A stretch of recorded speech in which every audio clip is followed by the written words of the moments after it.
Welcome to Read Your Comics, and I'm back with some Under the Radar Superman. Thanks for joining me today. My name is Daryl, and I am the host of Read Your Comics. Like everybody else, I'm excited about the new James Gunn Superman movie coming out, and you're probably seeing a lot of top 10 lists, and they are mostly saying the same things. All-Star Superman, Birthright, for all seasons, yada yada. So I'm trying to highlight some more Superman stories that are maybe flying under the radar for those of you that are wanting to deep dive into the character.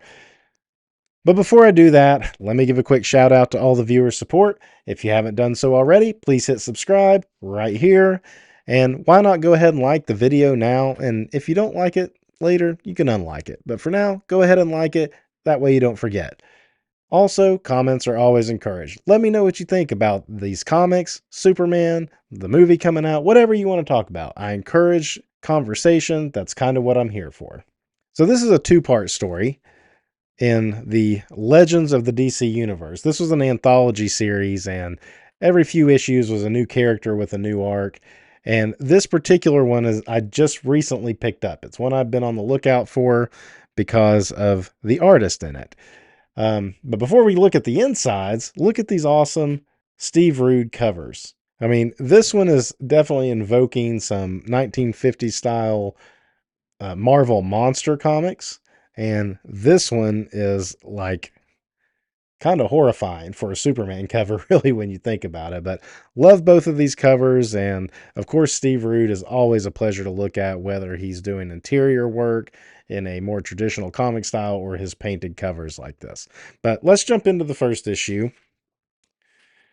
This is number 22 and 23 of Legends of the DC Universe, if you're out looking for it. And if you'll see, the title of the story is Transylvania.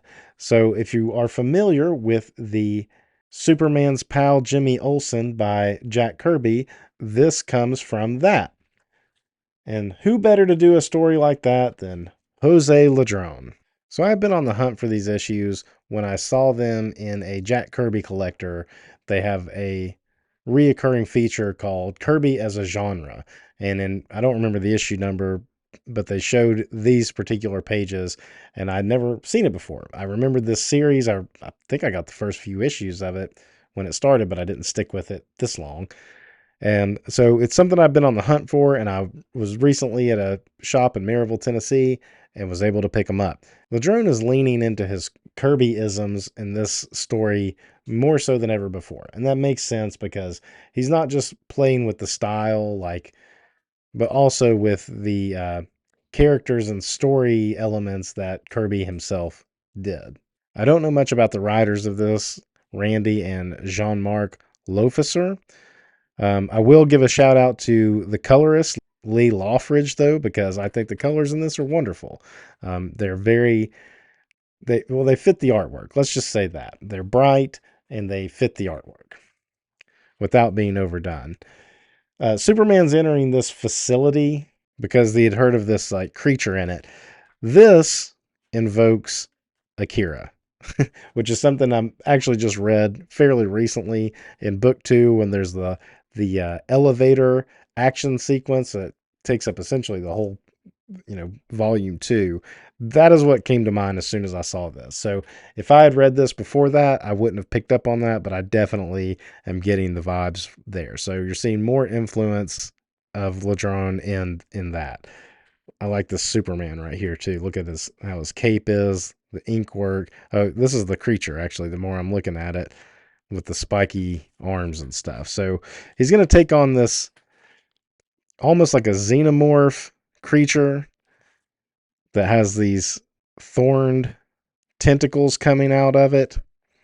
Feels Kirby-ish, but I always say there's like a European influence in this too, because Kirby didn't put all these little kinds of cracks in the sidewalk or piping and stuff like that as much as Jose does here, or in anything like this. This feels like a Kirby setup, laid out panel, but all this extra intricate stuff going on is not Kirby, although Kirby inspired with some of the patterns and design works inside it. Superman dispatches this this creature pretty quick, and he finds Dabney Donovan, who comes directly from those Jimmy Olsen books. And he's kind of a mad scientist, but he's not like a mad scientist of wants to rule the world. He's like a just wants to experiment and try again and experiment and doesn't really care about the consequences of his experiments. He likes to push the boundaries of science just for fun. And here we see the planet Transylvania, much the way Kirby had it. It's like a planet that's in a controlled environment inside a hidden lab. I believe it was like in a sarcophagus for this Dracula character that was in more or less Halloween issues of the Jimmy Olsen book. Kirby was really playing with like the science fiction of monsters and stuff in that book. He didn't want to do just like a Superman versus Dracula book. And it's a wild concept to think in general that there's a planet that a mad scientist has created inside some kind of lab. And it looked like this too when Kirby drew it. It had these two gigantic like horn things coming off of it. And the concept is to force the evolution on this. Dabney Donovan fed it late night television, which just happened to show monster movies all the time. And it created this culture on this planet where all the creatures on it are monsters, like classical monsters, werewolves, vampires, zombies, etc. So this creature came from there, and it can release some kind of chemical if if Dabney Donovan does not return to Transylvania with him.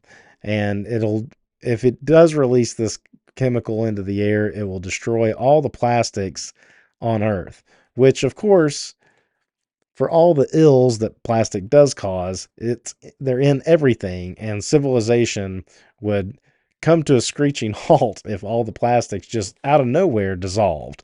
So it's a conundrum for Superman. He has to go with him to the planet. Weird ad here, a pull-out ad for Three Musketeers of all things. Um,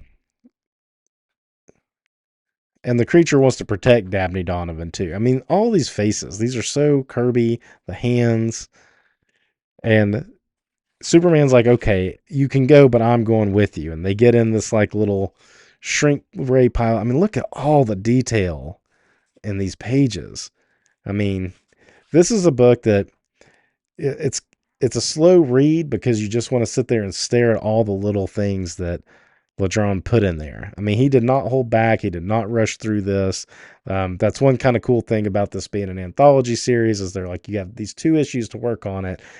I don't know how much lead time he got, but he definitely put all of his effort into it. And this is like a shrinking ship of some sort, which feels very Fantastic Four-ish.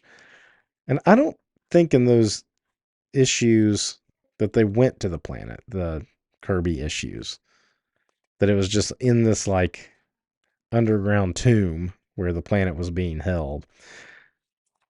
So I don't love the narration boxes and stuff. This is primarily not that the story's bad. I just don't think some of the narration and the dialogue is the best. I just love looking at this Jose Ladronn art of Superman doing his best Kirby stuff. So they land on Transylvania, and immediately you see these monsters that my first thought was like, these are Groot Frankensteins as soon as I saw them. And that's indeed kind of what they are. They are Frankensteins. So a fun concept of this is that this planet, Transylvania, is divided into warring tribes. There's a Frankenstein tribe, a werewolf tribe, a zombie tribe, a ghouls tribe, and a vampire tribe. You get some awesome structures as they ride in. Look at these things they're riding in on. These like horse, giraffe, almost lizard-like creatures. And for some reason, Superman's ability to fly was limited here. He still had like his other powers, but it seems like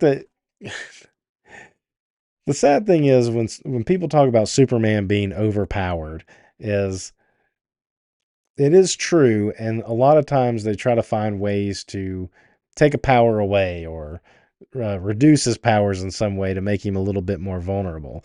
In this, he still has his invulnerability, he still has his heat vision, he still has his super breath, his speed, but for some reason, I think they said it's the gravity or something with the lighting used for the planet. It's preventing him from flight.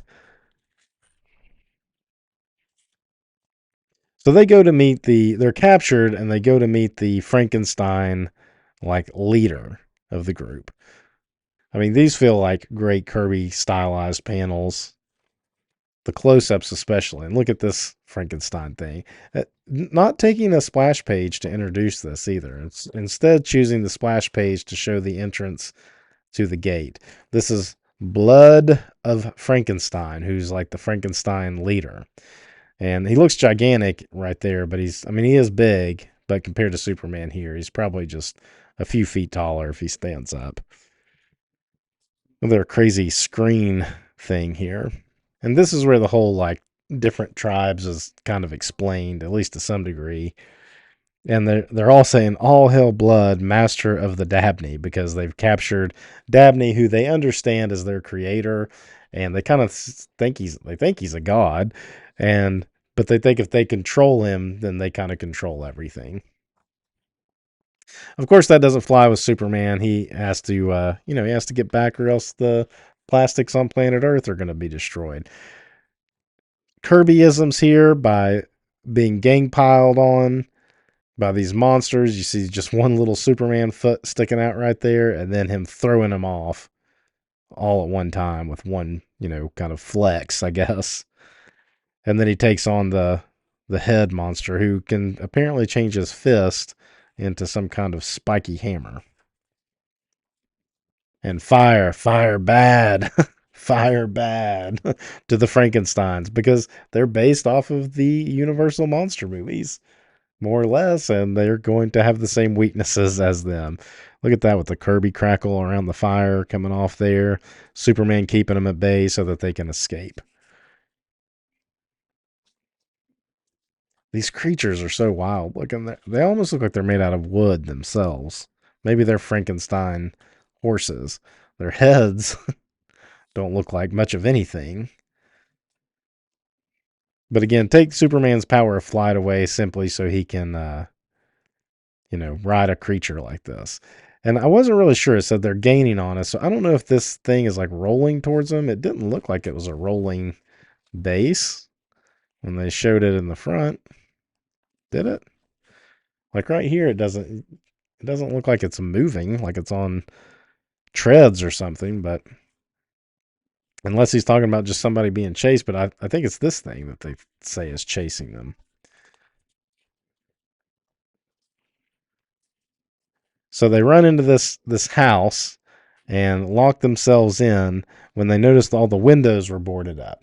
And if you're in a monster movie and you're boarding up windows, guess what's coming after you? Zombies. This is a great finishing page to leave the cliffhanger. I mean, look at that face. That is a Kirby screaming face if I've ever seen one. So that's the end of issue 1. This is, like I said, this is a quick story. Issue 2, we jump right back into this zombie story. And again, the coloring here works because it's dark. So we're getting this like muted tones, and it works well as we go into the outside. Look at that zombie coming in on the top. And this is all just Kirby action. Kirby, Kirby, Kirby. This is Kirby as a genre all the way, and I love it. And I don't want to paint. I guess I should say Jose Ladronn. He definitely kind of made a name for himself by being a Kirby homager. I don't know, what would you say? Not an imitator, because I don't think he's trying to be Kirby. He's just pulling heavily from his Kirby influence, but I think he mixes in enough of his other like European influences. But the man is like an incredible artist, and really you should go look at some of his other work that's more current to today, and it's like a completely different artist. But in this stage, he was definitely leaning hard into the Kirbyisms, and purposely for this story more so than probably any other, because they were playing in the Kirby sandbox of Superman here. So they got to escape this house. Some terrified look. Now the dialogue doesn't really match some of the faces here. Like Superman's complaining about why did you use monster movies to create this planet instead of musicals? They would have loved Oklahoma. But look at that face as he's saying that. So the dialogue not really matching the faces in this instance. But here's our good use of color because we were inside a dark house and we come outside and we're back to our bright blues and reds. And they're surrounded. This is, great zombie movie stuff right here. Look at that face. And Superman just, well, we got to go through them. So he starts taking on the zombies. He's invulnerable, so it's not a big deal to him. But he has to keep Dabney Donovan safe as well. Good monsters here.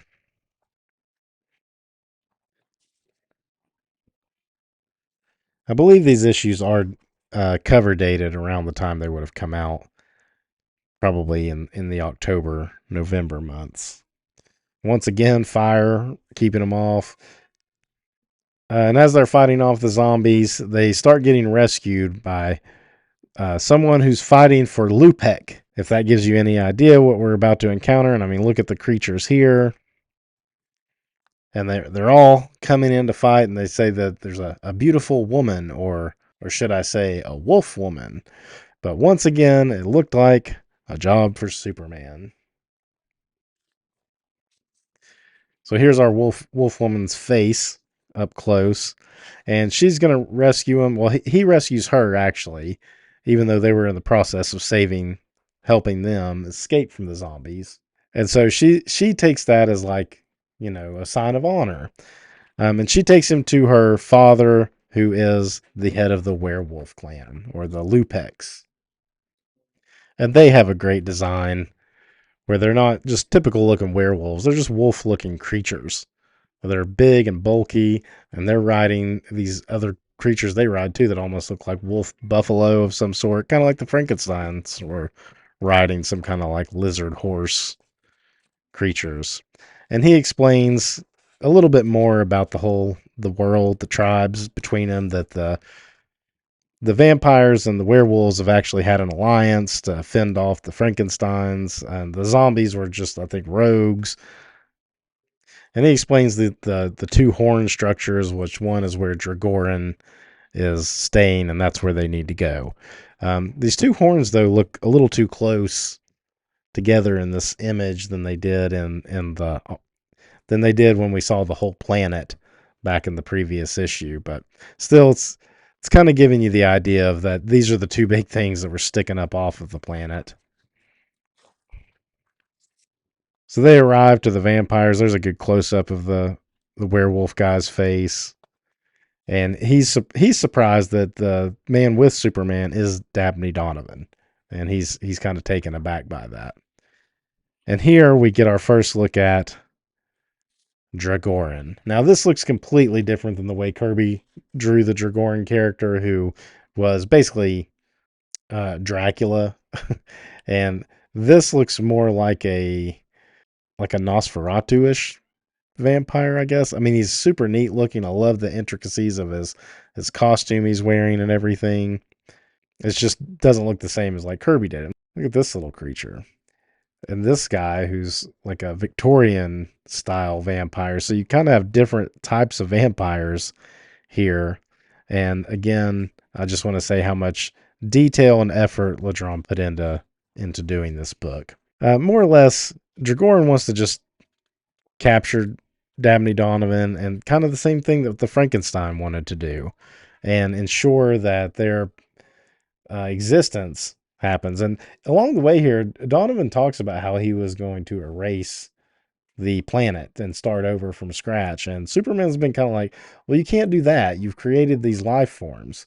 And Donovan at the same time is saying, but they're not really life forms. They're just a petri dish, right? They're like bacteria or something that I can play with.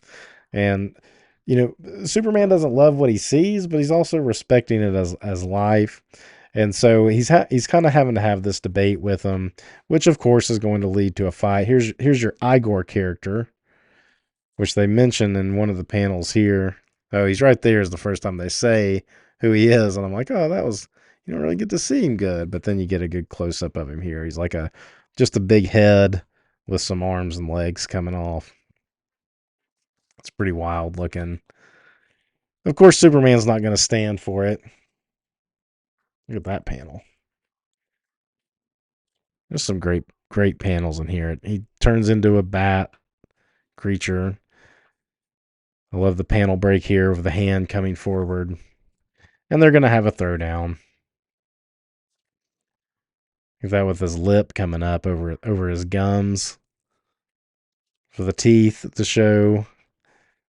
The Wolfman guys, and they've had an alliance with them, but the daughter has convinced him that Superman's doing the honorable thing here. Dragoran's in the wrong, and he's like, okay, I'm going to change sides and be with the Superman and the Dabney, as they referred to him. Man, look at him there, like transforming, getting angry, turning into this huge bat creature.